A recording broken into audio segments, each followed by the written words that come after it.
Hello दोस्तों, welcome to my YouTube channel math power break easily में आप सभी का बहुत बहुत स्वागत है। आज हम लोग नेक्स्ट क्वेश्चन क्लास 10th का सॉल्व करने वाले हैं। देखिए पहले क्या दिया हुआ क्वेश्चन में। कह रहा है if one of the zeros of a quadratic polynomial of the form x square plus a x plus b is the negative of the other. देखो क्या बोल रहा है क्वेश्चन, ध्यान से समझो तभी समझ में आएगा। इफ वन जीरो कह रहा है एक जीरोज क्या है, मान लेते हैं वो हमारा बीटा है। एक जीरोज अल्फा बीटा में ही तो आते हैं जीरोज, तो एक मान लेते हैं हमारा जीरोज जो है बीटा है ऑफ द क्वाड्रेटिक यानी क्वाड्रेटिक पॉलिनोमियल का जीरोज ऑफ द फॉर्म, मतलब इस फॉर्म का जो जीरोज आ रहा है वो ए है, मतलब ये आ रहा है, और is the negative of the other. और ये जो है एक किसके इक्वल है, एक निगेटिव, दूसरा जो है एक उसका निगेटिव, ये दोनों इक्वल हैं ऐसा बोल रहा है यहाँ पर। देखिए is the negative of the other यानी दूसरे का निगेटिव है। तो ऐसे कुछ इस तरीके से ये एक इक्वेशन बन जाएगी। ठीक है, ठीक है। अब आप लोगों को क्या फाइंड करना है, अब आप लोगों को जो ये अल्फा प्लस बीटा होता है ना, इस मतलब फॉर्मूले से आपको वैल्यू फाइंड करना है, बी अपॉन ए की वैल्यू फाइंड। तो अल्फा प्लस बीटा का फॉर्मूला क्या होता है, माइनस वी बाई ए। अब बी बाई ए, तो वी की वैल्यू यहाँ पर ए दी हुई है, और यहाँ पर माइनस भी लगा हुआ है तो माइनस भी लगा देते हैं, अपॉन में कर लेते हैं। और यहाँ पर कांस्टेंट की वैल्यू क्या दी है, ए की वैल्यू यहाँ पर क्या है 1 है, तो 1 लिख देते हैं। ठीक है, तो यहाँ पर a अपॉन 1 आ गया, और ये क्या है अल्फा प्लस बीटा। अब हमको क्या दिया है, beta is equal to minus alpha, और अल्फा यहाँ पर माइनस अल्फा हो जाएगा। हाँ, तो यहाँ पर हो जाएगा minus alpha is equal to minus a upon 1। ठीक है, और यहाँ पर आ जाएगा 0, और यहाँ पर आ जाएगा 0, और यहाँ पर आ जाएगा माइनस ए।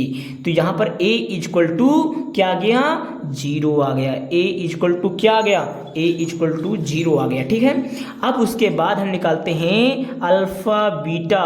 तो ये क्या होता है, c बाई ए, और ये c बाई ए होता है, तो c बाई ए यानी c हमारा b है और a हमारा 1 है, तो c हमारा b हो जाएगा और a हमारा 1 हो जाएगा। और हमको बीटा की वैल्यू क्या पता है, बीटा की वैल्यू हमको माइनस अल्फा पता है। तो अल्फा स्क्वायर होता है, और यहाँ पर हमारा b आ गया, तो अल्फा स्क्वायर की वैल्यू b आ गई। ठीक है, अब यहाँ पर निगेटिव साइन है तो इसको इधर भेज सकते हैं, तो alpha square is equal to minus b आ गया। अब माइनस जब b आ गया तो आप लोगों को पता चल गया कि जो b है वो b की वैल्यू क्या होगी, निगेटिव होगी। तो निगेटिव होगी यानी 0 से ये छोटा होगा। जो b की वैल्यू आएगी वो 0 से छोटी ही तो आएगी, 0 से छोटी ही आएगी। अब इसका मतलब क्या है, यानी 0 के बाद, 0 के जैसे -1, -2, -3, यानी b की वैल्यू जो आएगी वो या तो -1, -2, -3, मतलब जो भी b की वैल्यू आएगी वो माइनस में ही आएगी, प्लस में नहीं आएगी। ठीक है, तो यहाँ पर इसका मतलब ये हुआ, तो यहाँ पर इस तरह से लिखा है। अब देखो एक बार सुनो, ये जो इक्वेशन बनी है हमारी, ये लीनियर है या क्वाड्रेटिक। लीनियर कब होती है, जब x का पावर 1 होता है, और क्वाड्रेटिक कब होती है, ये लीनियर है। ये क्या है, ये लीनियर है, और ये क्या है, क्वाड्रेटिक है।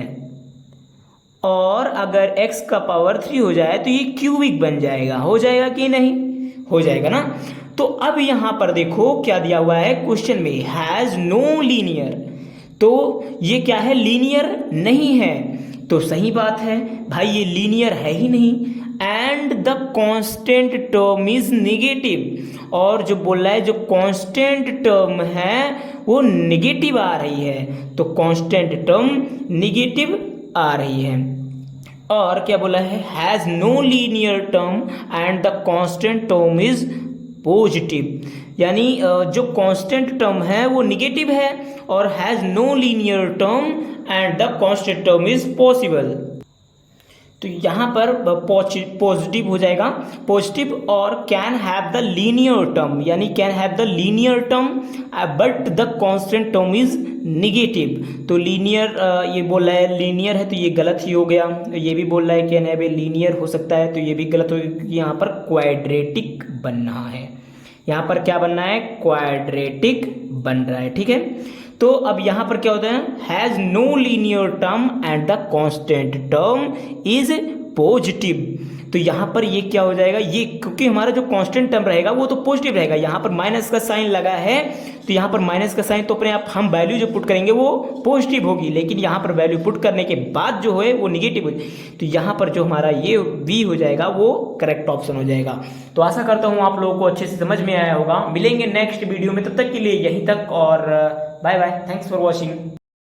सॉरी दोस्तों, ये ऑप्शन यहाँ पर ये नहीं रहेगा क्योंकि यहाँ पर जो वैल्यू आई है, हमने जो बताया कि यहाँ पर जो वैल्यू है वो कांस्टेंट है, लेकिन जो हमारी वैल्यू आई है वो इसके इक्वल हमारी माइनस बी आई है और ये भी माइनस में ही है। तो यानी हमारे जो माइनस की वैल्यू है तो वो हमारी जो आंसर हो जाएगी वो ए हो जाएगा, ना कि बी होगा। तो ये हमारा रॉन्ग ऑप्शन है, हमारा जो ए है वो करेक्ट हो जाएगा क्योंकि हमारी जो वैल्यू आई है कांस्टेंट, यानी कांस्टेंट की जो वो आई है निगेटिव में, और जो हमारा ये है क्वाड्रेटिक है, क्वाड्रेटिक पॉलिनोमियल है। तो आशा करता हूँ आप लोगों को इतना समझ में आ गया होगा। मिलेंगे नेक्स्ट वीडियो, तब तक के लिए bye bye, thanks for watching this video.